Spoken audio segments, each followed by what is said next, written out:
Iran America बातचीत के नए प्लान से बाजार में लगातार दूसरे दिन दिखी तूफानी तेजी। निफ्टी 350 अंकों की बढ़त के साथ 23,280 के करीब हुआ बंद। वहीं निफ्टी बैंक करीब 1,000 अंकों से ज्यादा उछलकर 54,000 के पास बंद। दिग्गज बैंक्स और एलएनटी से सबसे ज्यादा सपोर्ट।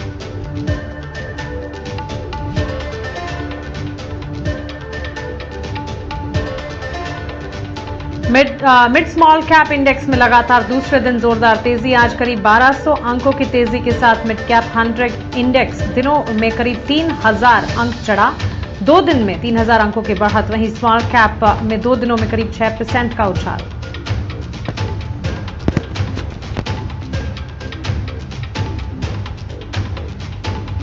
सरकारी बैंक्स में भी जोरदार तेजी। एसबीआई, इंडियन बैंक और पीएनबी 2 से 4% चढ़े। कैनरा बैंक, यूनियन बैंक और बैंक ऑफ महाराष्ट्र भी 2 से 4% तक मजबूत।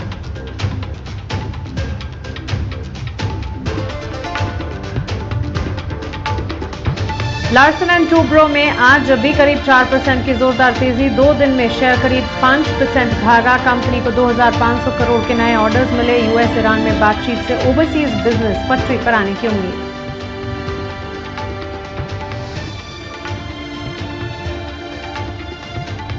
बेहतर ग्लोबल संकेतों से मेटल शेयर लगातार दूसरे दिन तेज। चांदी में तेजी लौटने से हिंदुस्तान जिंक 4% से ज्यादा चढ़ा। हिंदुस्तान कॉपर नाल्को भी करीब 3.5% ऊपर। जेएसडब्ल्यू स्टील, सेल, एनएमडीसी और टाटा स्टील भी 1 से 3% चढ़े।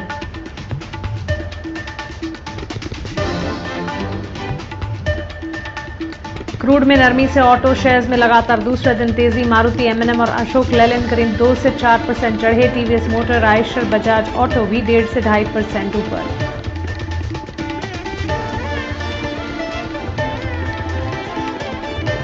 प्राइस हाइक के ऐलान और क्रूड में नरमी से पेंट शेयर्स चमके। एशियन पेंट्स और बर्जर पेंट्स में 2.5% की तेजी।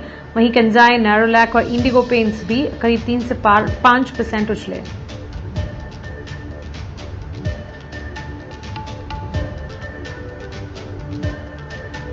ईरान अमेरिका की बातचीत की खबरें और सप्लाई सुधरने से एसी शेयर्स में जोरदार तेजी। वोल्टास, हैवेल्स और ब्लू स्टार में 2 से 5% का उछाल। वहीं पीजी इलेक्ट्रोप्लास्ट भी करीब 3% चढ़ा।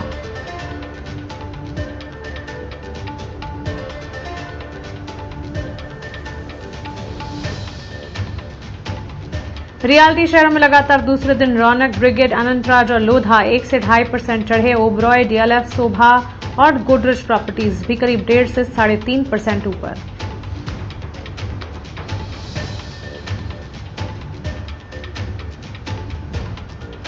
करीब 300 करोड़ के ऑर्डर के दम पर सीगल इंडिया का शेयर 3% चढ़ा। वहीं वारी एनर्जीज करीब 3% चढ़ा। ग्लास मेकिंग प्लांट के लिए 3,900 करोड़ के केपेक्स प्लान को मंजूरी।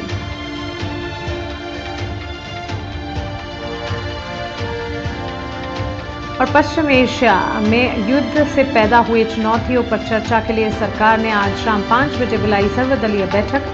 कल अमेरिका के राष्ट्रपति ट्रंप ने पीएम मोदी से की बात। हॉर्मुज को खुला रखने पर हुई चर्चा।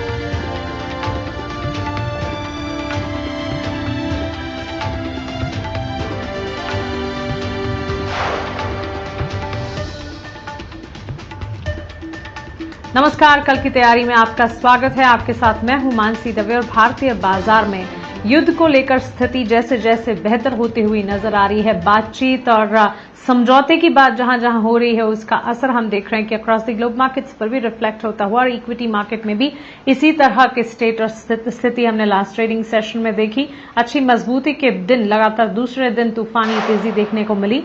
350 अंकों की बढ़त पर हमने देखा कि निफ्टी में 23,280 के लेवल्स पर क्लोजिंग रही। बैंक निफ्टी 1,000 अंकों की मजबूती दिखाकर बड़े उछाल के साथ 54,000 के स्तर दिखा रहा था। ऐसे में आने वाले ट्रेडिंग सेशन के लिए आपकी रणनीति क्या होनी चाहिए, इस पर अब हमें करना है focus. Mid cap small cap में मूव था। पीएसयू बैंक में बढ़त थी। एलएनटी जैसे स्टॉक्स न्यूज बैक्ड इंपैक्ट दिखा रहे थे। लगातार 2 दिन से स्टॉक अच्छा खासा चल रहा है।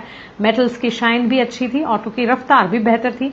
पेंट शेयर्स में भी अच्छा खासा एक्शन और रियल एस्टेट सेक्टर में भी अच्छे मूव्स के बीच कामकाज। ऑल इन ऑल बाजार की तस्वीर बेहतर नजर आई। क्या ये तस्वीर आने वाले ट्रेडिंग सेशन में भी इंटैक्ट रहेगी, इस पर है फोकस। चलिए हमारे एक्सपर्ट को जोड़ते हैं। हमारे साथ इस वक्त लोकेश सेठिया है, founder SR wealth research and share market Gurukul. हमारे साथ स्नेहा पोद्दार भी जुड़ी, assistant vice president research analyst Motilal Oswal financial services limited. Sneha, Lokesh, बहुत स्वागत है आपका ईटी नाउ स्वदेश पर। अपना समय हमें देने के लिए आपका शुक्रिया। ट्रंकेटेड वीक है, आने वाले सेशन की तैयारी हमें करनी है। बताएं कैसे देख रहे हैं बाजार का चाल। स्नेहा, शुरुआत आपसे करना चाहेंगी। इंडेक्सेस पर आपकी रणनीति क्या है? हाय, गुड आफ्टरनून मानसी जी। हमने जो रिकवरी देखी है डेफिनेटली एक ये पॉजिटिव बूस्टर है मार्केट के लिए, क्योंकि अच्छी खासी गिरावट हमने देखी थी। मेरा मानना है कि अगर ये बातचीत पॉजिटिव डायरेक्शन की तरफ मूव करती है तो यहाँ पे हम कह सकते हैं कि मार्केट कहीं ना कहीं जो पैनिक सेलिंग जो हम देख रहे थे वो यहाँ पे थम सकता है। पर अभी भी व्यू बहुत ज़्यादा पॉजिटिव नहीं है, थोड़ा सा कॉशियस व्यू रहेगा, बिकॉज ट्रंकेटेड वीक है जैसा आपने कहा। और इसमें कुछ भी आगे क्योंकि आने वाले दिनों में डिस्कशंस होंगे, उनके क्या नतीजे निकल के आते, उसका पूरा इम्पैक्ट हमें मार्केट में देखने को मिलेगा। मेरी राय रहेगी कि ये एक एज आप कॉशियस व्यू रख के ही आगे बढ़े। ट्रेडर्स को बहुत संभल के यहाँ से ट्रेडिंग करना है, बट इन्वेस्टर्स के लिए अभी अच्छा मौका है इन लेवल्स पे अपने पोर्टफोलियो को बिल्ड करने के लिए, बिकॉज यहाँ से डाउनसाइड काफी लिमिटेड लग रहा है। बट फिर भी कहना बहुत मुश्किल है कि मार्केट ने अपनी डाउनसाइड को यहाँ से प्रोटेक्ट कर ली कि नहीं कर ली, बिकॉज आगे आने वाले समय में ही हमें ट्रू मार्केट डायरेक्शन पता चलेगा। रणनीति यही होनी चाहिए कि आप स्लोली ग्रेजुअली अपने पोर्टफोलियो को बिल्ड करें, लेकिन अगर आप शॉर्ट टर्म पर्सपेक्टिव से ट्रेड करना चाह रहे हैं तो बहुत संभल के बहुत लिमिटेड पोजीशंस को ही आगे कैरी फॉरवर्ड करिए।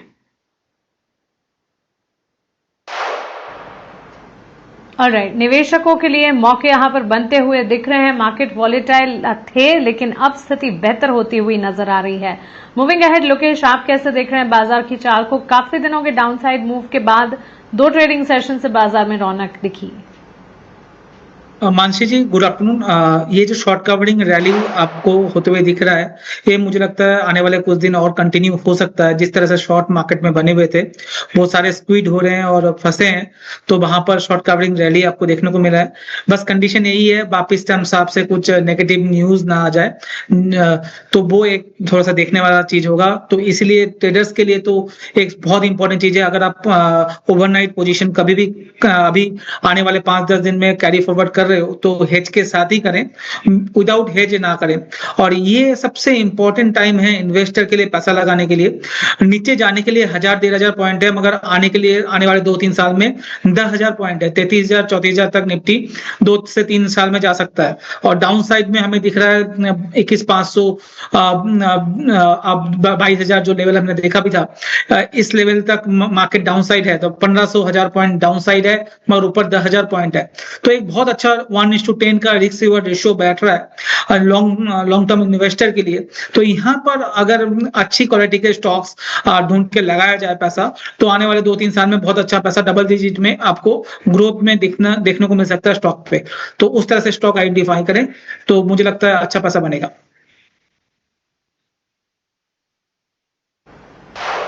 एब्सोल्युटली।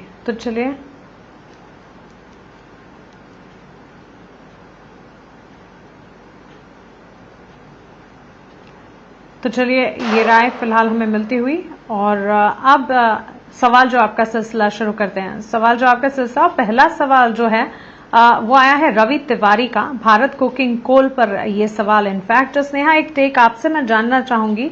भारत कोकिंग कोल, अगर इसे आप ट्रैक करती है, स्टॉक की अगर चाल की बात करें, लास्ट कुछ ट्रेडिंग सेशन से of course across the globe markets में काफी हद तक इम्पैक्ट आते हुए देखने को मिले, और इसी के चलते हर सेक्टर, हर पॉकेट पर एक इम्पैक्ट था जरूर।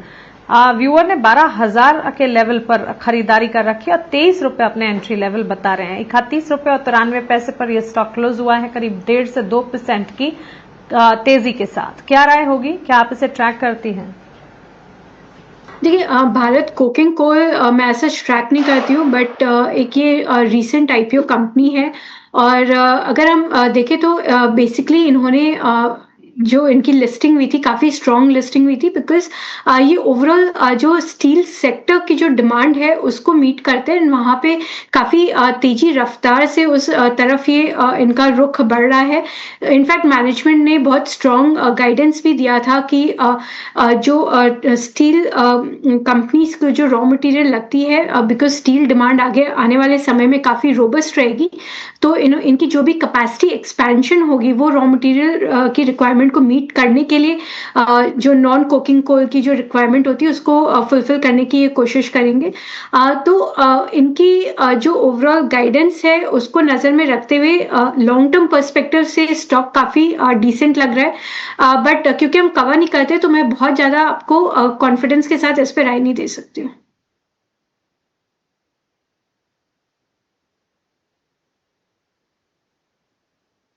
ये राय फिलहाल हमें मिलती हुई, और इस बीच कुछ और स्टॉक्स पर लोकेश आपसे भी राय जानना चाहेंगे। क्रॉम्पटन ग्रीव कंज्यूमर पर आनंद गोवा से लिख रहे हैं, इन्होंने 100 स्टॉक्स खरीदे हैं क्रॉम्पटन ग्रीव कंज्यूमर के, 360 अपने एंट्री लेवल ये बता रहे हैं। करंट लेवल्स को देखते हुए आपसे राय जानना चाहते हैं। लंबी अवधि के निवेशक है, करीब 3 साल का नजरिया, 3 इयर्स होराइजन ये मानकर चल रहे हैं। मानसी जी, इसमें जो स्टॉप लॉस उनको लगाना पड़ेगा वो 230 का लगा ले। स्टॉक में चार्ट एकदम खराब है और ये स्टॉक कंटिन्यूअस लास्ट 2-3 साल से ही अंडर परफॉर्म कर रहा है और मुझे लगता है आने वाले टाइम पे भी अंडर परफॉर्म करेगा। तो जब भी कोई उछाल मिलता है तो इसमें निकलने की कोशिश करें और दूसरा कोई कंज्यूमर सेक्टर के स्टॉक्स में ध्यान लगाएं तो वहां पर ज्यादा मुनाफा बन सकता है। समथिंग लाइक वोल्टास या ब्लू स्टार, वहां पर थोड़ा सा ज्यादा ध्यान दें, ना कि क्रॉम्पटन में। यहाँ पर अंडर परफॉर्मेंस मुझे लगता है आने वाले 6 महीने और भी चलेगा।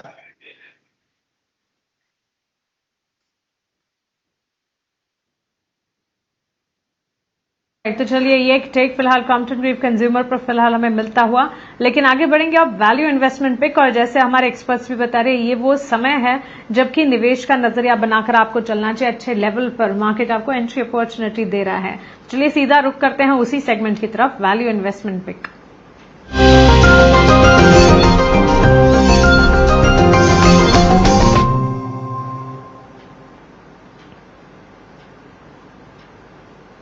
स्नेहा, शुरुआत आपसे करना चाहेंगे, बताएं क्या है आपके वीआईपी शेयर।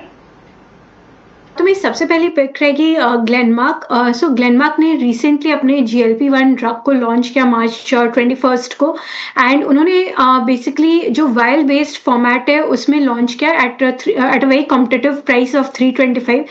सो इनकी दो प्रोडक्ट अब हो गई है, एक लिराफिट जो कि डेली डोजिंग प्रोडक्ट है और एक ये GLP-1 जो कि इनकी वीकली डोजिंग है, जो कि इन्हें बहुत बड़े मार्केट को कैप्चर करने की अपॉर्चुनिटी प्रोवाइड करती है। ये मार्केट रफली $103 मिलियन का एनुअल मार्केट है इंडिया अलोन में, एंड ग्लोबल लेवल में और भी बड़ी मार्केट हो जाती है। तो ये 50% कैगर से ये इंडस्ट्री ग्रो कर रही है। प्लस इनके जो अदर सेक्टर्स है, कार्डियक, रेस्पिरेटरी, डर्मेटोलॉजी, सारी सेक्टर्स में ये आउट परफॉर्म कर रहे हैं।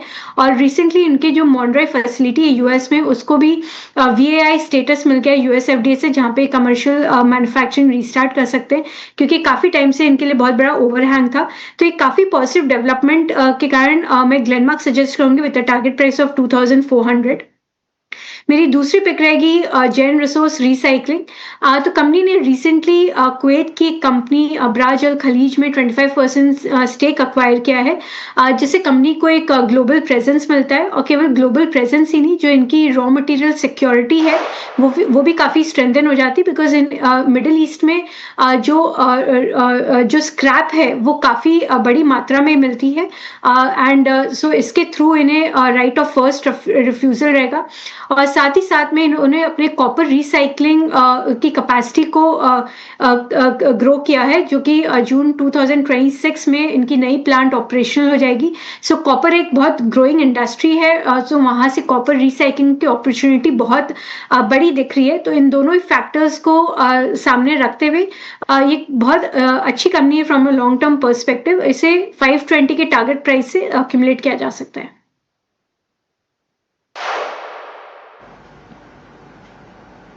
ऑलराइट, तो चलिए स्नेहा की तरफ से वैल्यू इन्वेस्टमेंट पिक्स हैं। लोकेश, आप बताएं आपकी तरफ से वीआईपी कैटेगरी के स्टॉक्स क्या होंगे आज के लिए। जी, इसको बोलने से पहले 2 अपडेट मैं ज़रूर देना चाहूँगा। हमने कल एक बीटीएसटी कॉल दिया था एंजेल वन में, वहाँ पर 5% का मूव हमें आज देखने को मिला है। वो एक मुझे 1 सेकंड दीजिएगा। या एंजल वन हमने 230 में दिया था, 245 का टारगेट दिया था, 244 का आज का हाई हमने देखा है। तो बीटीएसटी कॉल में 5% का मूव यहाँ पर मिला है। और एक हमने फ्राइडे को और कल भी एक प्राइम फोकस की बात की थी 280 के लेवल से, वहां पर 13% का अप मूव हमें देखने को मिल चुका है 2 दिन के अंदर। कल हमने 307 में और फ्राइडे को हमने 280 में स्टॉक को रेकमेंड किया था प्राइम फोकस को, जो आज 318-19 में जाके बंद हुआ है। हमारा टारगेट 330 का था, उसको हम रिवाइज करके अब 340-345 का कर रहे हैं और स्टॉप लॉस को अब बढ़ा के 305 का कर लीजिए और जो नया टारगेट होगा 340 का इसमें हम रिवाइज कर रहे हैं, तो इसको देखा जा सकता है। अब आज के 2 जो टॉप कॉल है हमारे, एक है कुमिंस इंडिया, वो बहुत अच्छा लग रहा है। कैपिटल गुड्स सेक्टर में ये स्टॉक आता है कुमिंस इंडिया। काफी दिनों के बाद यहाँ पर एक अपमूव हमें आते हुए दिख रहा है। 4752 के करीब का भाव चल रहा है। 4900 से 5100 तक का टारगेट हमें इसमें आते हुए दिख सकता है आने वाले 15-20 दिनों में, और इसका जो स्टॉप लॉस होगा 4375 का होगा। और दूसरा, अभी सिल्वर और गोल्ड में बहुत तेजी से ऊपर जा रहा है मार्केट, सिल्वर और गोल्ड। उस वजह से हमने मुथूट फाइनेंस को चूज किया, क्योंकि यहाँ से भी एक शॉर्ट कवरिंग रैली हमें आते हुए दिख रहा है। तो मुथूट फाइनेंस को भी बाय किया जा सकता है 3312 के लेवल पे। 3500 और 3570 के टारगेट के लिए 3200 का स्टॉप लॉस जरूर लगाना चाहिए।